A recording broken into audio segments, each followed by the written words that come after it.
తెలంగాణలో సంచలనం సృష్టించిన ఫోన్ ట్యాపింగ్ కేసులో కీలక పరిణామం చోటు చేసుకుంది.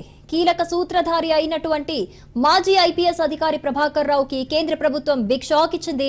ప్రభాకర్ రావు పాస్పోర్ట్ రద్దు చేస్తూ కేంద్రం నిర్ణయం తీసుకుంది. Prabhakar Rao passport రద్దయినట్లు city police కి కేంద్ర సర్కార్ నుంచి సమాచారం వచ్చినట్లు తెలుస్తోంది. కాగా ఇప్పటికే రెడ్ కార్నర్ నోటీసు ప్రక్రియ మొదలైనట్లు సిటీ పోలీస్ కి సిబిఐ అధికారులు సమాచారం ఇచ్చారు. అయితే వైద్య చికిత్స కోసం అమెరికాకు వెళ్లి అక్కడే ప్రభాకర్ రావు ఉండిపోయారు.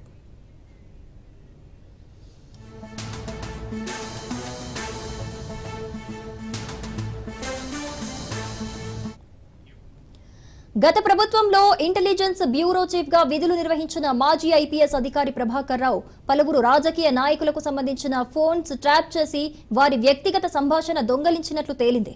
ఇక తెలంగాణలో కాంగ్రెస్ ప్రభుత్వం అధికారంలోకి వచ్చిన తర్వాత పూర్తి స్థాయిలో విచారణ చేయగా అసలు విషయం బయటికి రావడంతో మాజీ ఐపీఎస్ ప్రభాకర్ రావు వైద్య చికిత్స కోసమని అమెరికాకు వెళ్లి ఇప్పటి వరకు తిరిగి రాలేదు. తెలంగాణ సిఐడి నుంచి సిబిఐకి లేఖ రాసి సిబిఐ ద్వారా ఇంటర్పోల్ కు సమాచారం అందించిన తర్వాత ప్రభాకర్ రావుకు రెడ్ కార్నర్ నోటీసులు జారీ చేశారు.